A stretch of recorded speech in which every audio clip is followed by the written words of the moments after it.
So Kurt Bardella, Democratic strategist and former GOP spokesperson for the House Oversight Committee, who looks like he's on the road somewhere. But anyway, guys, welcome to you both. Tara, we'll go first to you. What is your reaction to what we just heard from Nikki Haley? Do you think the Republican Party is going to end up being kind of a battle of extremist ideas? Well, clearly, the primary. Yes, because the primary battle is really where it all comes down to at this point, because this messaging does not resonate with the general public. And Nikki Haley is someone who talks out of both sides of her mouth when it's politically expedient for her. Will the real Nikki Haley please stand up? I mean, it's one thing for one audience, one thing for another, depending on which race she's running. You can't believe anything she says out of her mouth. So now this is someone who, at her announcement speech this week, had Pastor Hagee, who is a Christian nationalist, extremist, misogynist, conspiracy theorist. He introduced her and she said, "Oh, Pastor Hagee, I still want to be you when I grow up." This is a guy who said that compared women to terrorists and dogs. So which is it, Nikki Haley? You think that this is something that this culture war messaging will appeal to a broader audience besides the extremist Republican primary voters? No. So anyone who thinks that she represents some type of generational change or how somehow she's different than the MAGA agenda, they're wrong. She's just doing it with a different, a lighter spin on it. She's MAGA light, but she's dishonest. And I think that this is something that is dangerous territory for Republicans overall. But this is who they are now. And I've said Marjorie Taylor Greene has a greater chance of being the Republican nominee than Nikki Haley does, especially when she's doing things like this so duplicitous. Well, speaking of Marjorie Taylor Greene, this question to you, because here's what she tweeted, Kurt. Nikki Haley is just another George or Jeb Bush. And then she goes on to say, if we wanted a Bush in heels, Republicans would vote for Liz Cheney. So does it help or hurt Nikki Haley that extremists like Marjorie Taylor Greene are rooting against her? Well, Marjorie Taylor Greene's worried, I think, exactly about what Tara's talking about, which is that she's going to lose her spot to Nikki Haley. Nikki Haley is an existential threat to Marjorie Taylor Greene's ambitions to keep climbing the ladder of power, and so that's why she's going after her. I don't think that anybody is really looking to Marjorie Taylor Greene for political advice one way or the other. I think Nikki Haley's going to do what Nikki Haley is going to do. I think that she does have a problem, as Tara alluded to, of trying to be all things to all people all the time. It just doesn't work. People are going to catch on to that. You can't pretend to be not Trump one minute, but then surround yourself with the type of extremists, dangerous extremists that are full MAGA. You got to pick a lane, and I think that's the biggest hurdle that Nikki Haley's going to have, which is why that at the end of the day, when you try to be all things to all people, you end up nowhere. So here's one lane, Tara. There's a new NBC column that says Nikki Haley's campaign opened with an appeal to race. Some Indian Americans are saying it won't work. The executive director of the AAPI Victory Alliance told NBC, I think people can see through her much better now than ever before, so she can try to talk about her immigrant background. I think it's going to fall flat. Do you agree with that? I mean, and if so, why won't that work for her?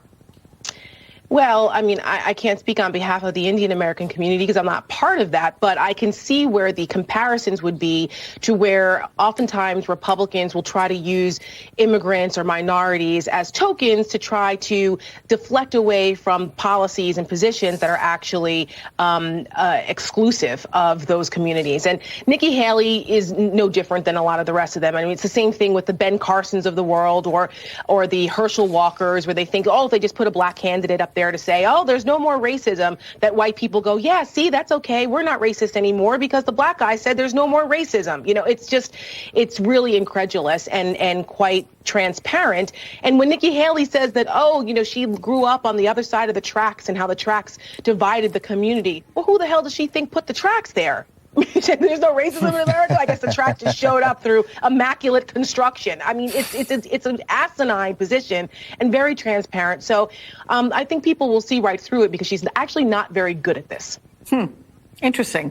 There are certainly a number of questions about these headlines, Kurt, and they question Haley's role in the race. And among them, you have a Media Night column that says Haley's candidacy faces two immediate and glaring problems. First, her time in the Trump administration, which means it's incumbent on her to portray her tenure there, and by extension, Trump, as a success. And then two, she's given the appearance so far that she has no interest in criticizing or differentiating herself from Trump. Do you see these as problems for her, Kurt? Yeah, because again, it's a classic example of you want to have your cake and eat it too. You want to get the credit for serving under Donald Trump in his administration voluntarily, but you don't want to get the baggage associated with Donald Trump. So you're trying to walk this fine line. And it's the same problem, frankly, that Mike Pence has as well. When you ride shotgun to someone who has wreaked so much havoc and harm and destruction and carnage on our country, you are culpable. You are an accomplice. You are a co-conspirator. But let me ask you this about Nikki Haley, not Mike Pence. She left the administration as the UN ambassador the end of 2018. So she's the last 2 years when all the election denialism and all that kind of stuff was going down really intently, and all that went down those 2 years. She's not part of that. Can she effectively focus on those 2 years and say, I wasn't part of that, and here's where it went wrong? Do you think she'll do that?